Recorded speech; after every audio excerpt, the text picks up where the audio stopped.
काफ़ी सारे लोगों को ये लगने लगा ना दोस्तों कि ये भगोड़ी तो बच गई, इस भगोड़ी का कुछ नहीं होगा, कोई कानून कोई डंडा वंडा नहीं पड़ने वाला है कानून का, ये भगोड़ी साफ साफ बचने वाली है।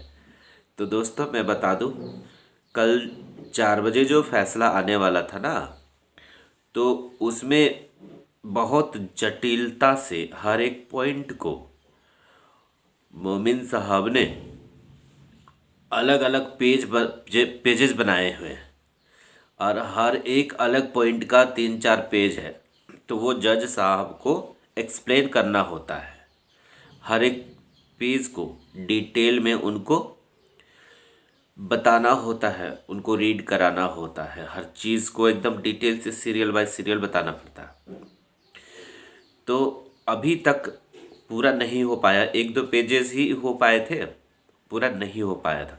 इसीलिए वहाँ से अभी उसका जो कॉपी होता है, जज साहब का जो डिसीजन होता है कि जेवर कोर्ट में जाना है या आपका फैमिली कोर्ट में इसका ये होगा, ट्रांसफ़र होगा इसका जो केस है, तो इसीलिए अभी अटका हुआ है। अभी मोमिन साहब को ये सब चीज़ अभी मिला नहीं है और मोमिन साहब ने इस भगोड़ी को चारों तरफ से घेरा है, सिर्फ एक तरफ से नहीं घेरा है कि इधर से घेरे तो इधर से निकल गई, इधर से घेरे तो इधर से निकल गई।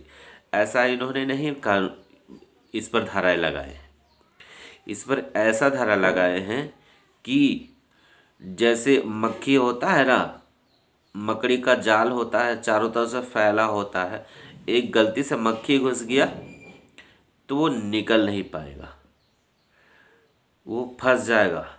इसी तरह से इन्होंने चारों तरफ से जाल बिछाए हुए हैं और जाल इतना तगड़ा है ना कि ये कभी भी निकल नहीं सकती है। अभी जितना खुशियाँ मनानी है मना लेवे, कोई दिक्कत नहीं है, कोई आपत्ति नहीं है। हमारे देश में जितना पार्टी शार्टी खाना पीना जो भी चीज़ करना है आराम से कर लेवे, कोई दिक्कत वाली बात नहीं है। मोमिन साहब पहले कोई चीज़ नहीं बताते हैं कि हम ये करने वाले हैं वो करने वाले हैं। अभी इसकी प्रक्रिया है, क्योंकि अभी ये 10 महीने समथिंग यहाँ पर है, लेकिन 10 महीने में इस केस में कुछ भी नहीं हुआ था। इस केस में गुलाम हैदर की तरफ से कोई भी लीगल एक्शन नहीं हुआ था और ये 1 महीने में ही इस भगोड़ी को दिन में तारे दिखा दिए हैं। तो आपको क्या लगता है कि ये मोमिन साहब जी हैं, इसको इतनी आसानी से छोड़ देंगे? हाँ, लेकिन ये चीज़ है कि मोमिन साहब पहले किसी चीज़ को नहीं बताएंगे। आप लोग पूछते रहें, ये नहीं बताएंगे, क्योंकि कानून के जो होते हैं दांव पेच होते हैं, उनकी प्रक्रियाएं जो होती हैं बिल्कुल अलग होती हैं। जो हम लोग बाहर देखते हैं वो अलग होता है, जो अंदर होता है वो अलग होता है। तो इस चीज़ को इंसान शॉर्टकट में जानना चाहता है कि क्या होगा, क्योंकि उतनी जटिल प्रक्रियाओं को समझना आम इंसान के बस की बात नहीं है। जो लॉयर्स को जानते नहीं हैं, जैसे हमारे जैसे आम लोग हैं, उनको ये सारी चीज़ें नहीं पता चल पाती हैं। तो सीधा शॉर्टकट में इन्होंने कहा है कि जो भी सीमा के फेवर में है उनके रोने के दिन आए हैं और गुलाम भाई के हंसने के दिन आए हैं, खुशियाँ मनाने के दिन आए हैं। सेवैयाँ बांटो, लड्डुए बांटो, मिठाइयाँ बांटो, खुशी मनाओ। तो इससे उन्होंने साफ संदेश दे दिया है कि इस भगोड़ी के दिन लदने ही वाले हैं। चूँकि ये बहुत जटिल हो चुका है, बीमारी बहुत गहरी है, तो इस गहरी बीमारी को इलाज करने के लिए दवाइयाँ डोज पर डोज दिए जाते हैं। कोई दवाई अगर असर ना करे तो उसको दूसरी दवाई पिलाई जाती है। फिर अगर वो दवाई भी सक्सेस नहीं हुई, उससे कुछ फ़ायदा नहीं हुआ, तो फिर दूसरी दवाई दी जाती है। फिर वो दवाई भी अगर सक्सेस नहीं हुई तो उसको फिर दूसरी दवाई दी जाती है। तो दोस्तों इस तरह से मोमिन साहब इसका इलाज कर रहे हैं। इलाज मीन्स आप समझ गए, वही इलाज कि इधर से ना फंसो तो इधर से फंसो, इधर से ना फंसो इधर से फंसो, इधर से ना फंसो इधर से फंसो, लेकिन फंसो। इन्होंने फुल कॉन्फिडेंस के साथ ये बता दिया है कि इसको पाकिस्तान भेजने से पहले इस औरत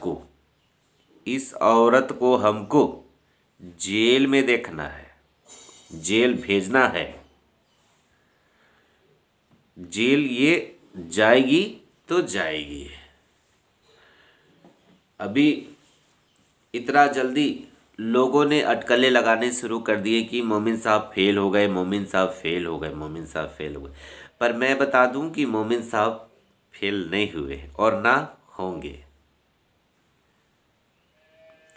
ये भगोड़ी का पाकिस्तान से भी, वहाँ के लोग भी कहते हैं कि ये महिला जो है बदनाम महिला है। वहाँ आशिकी करना, वहाँ किसी से मोबाइल लेना, किसी से पैसे लेना, किसी से ये कहना कि मैं तो शादी करूँगी, ये बदनाम महिला है। ये 2-3 देशों को पार करके इसीलिए यहाँ टपक पड़ी है और यहाँ पर दिखा रही है, झंडा उठा रही है और गुणगान बखान कर रही है, मोदी जी की जय, योगी जी की जय, फलाना ढिमकाना। ये सब इसका डर है, इसका डर है।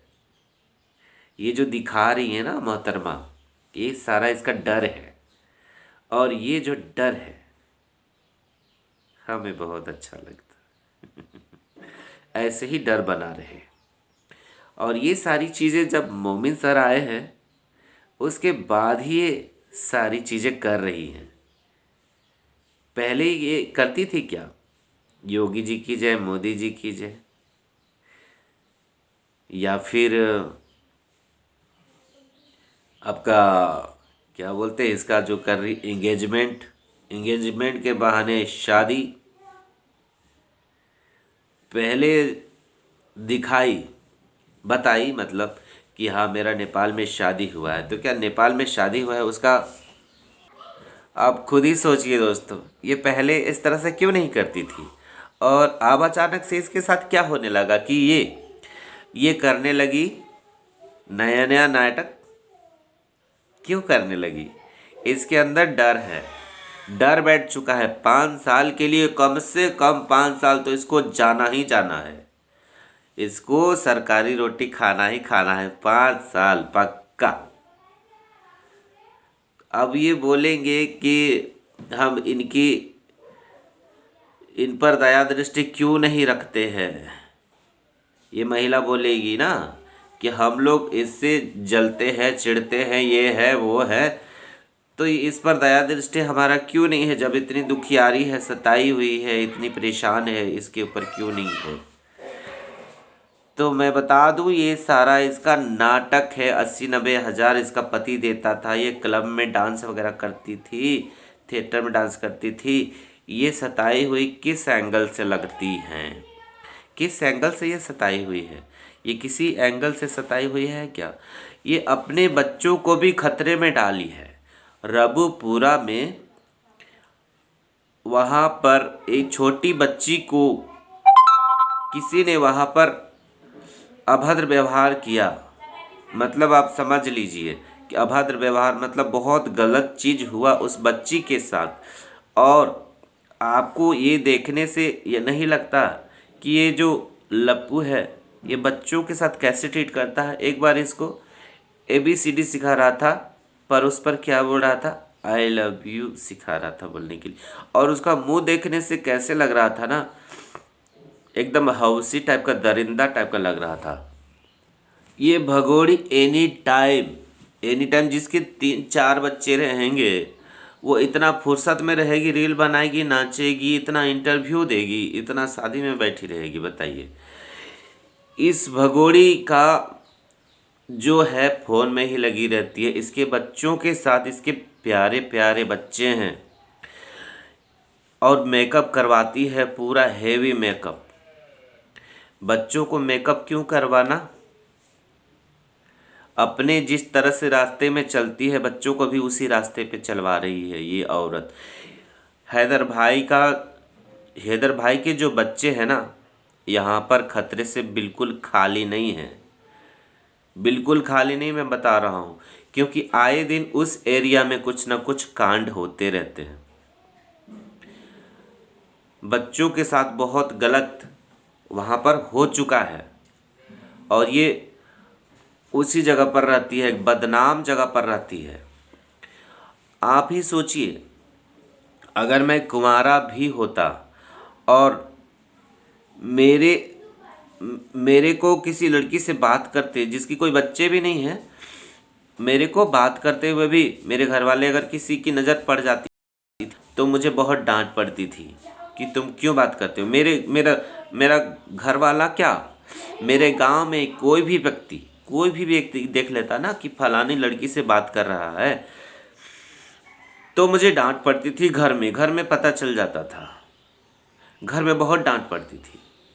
चूँकि मैं वैसा व्यवहार का था नहीं, मैं फ्रैंक रहता था, मैं लड़का लड़की सबसे बात करता था, सबको दोस्त, सबको भाई बहन बंधु। लेकिन नज़र सबका एक जैसा नहीं होता है, एक जैसा नहीं होने की वजह से लोग इस तरह से बात करते हैं, क्योंकि सबको लगता है कि हाँ इसका अफेयर है इसके साथ। लेकिन ये चीज़ है कि हाँ, इंसान दबाव में रहता है कि हाँ अगर हम गलत करेंगे तो मेरा विरोध होगा और तगड़ा वाला विरोध होगा। तो तगड़ा वाला विरोध होने के डर से कोई इंसान गलत नहीं करता है। फिर इसके घर में ये 4 बच्चों की अम्मा कैसे आ गई, वो भी बुढ़ी औरत आ गई, आप लोग खुद सोच सकते हैं।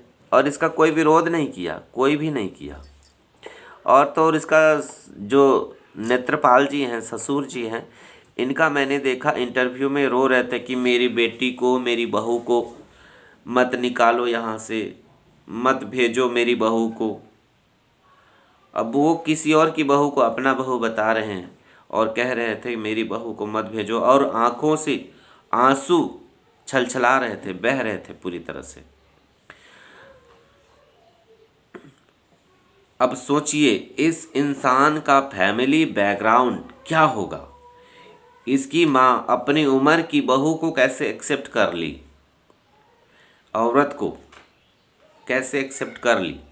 मेरी माँ तो मेरी साइज की ही होती ना, एक्सेप्ट करने लायक भी होती ना, तो चप्पल जूते मार मार के मुझे भी और उसे भी घर से निकाल देती।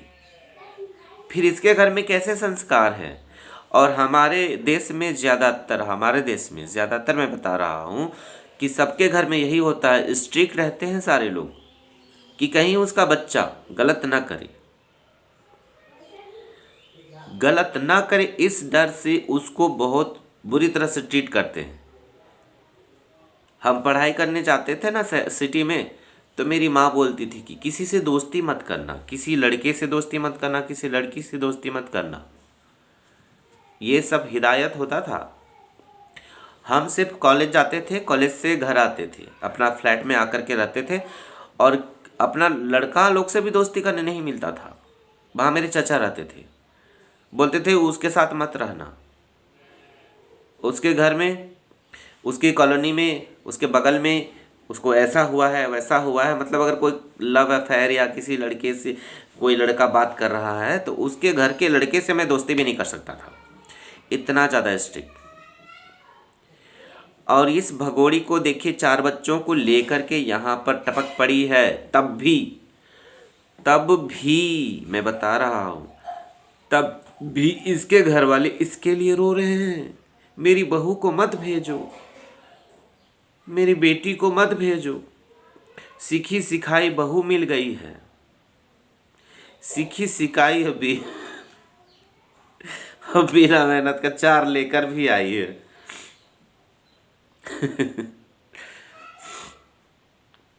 तो दोस्तों वीडियो बहुत ज़्यादा लंबा हो रहा है। मैं सिर्फ यही अपडेट देने के लिए आया था ना कि अभी थोड़ा चलेगा प्रोसेस है, तो just wait and watch. Bye children, take care.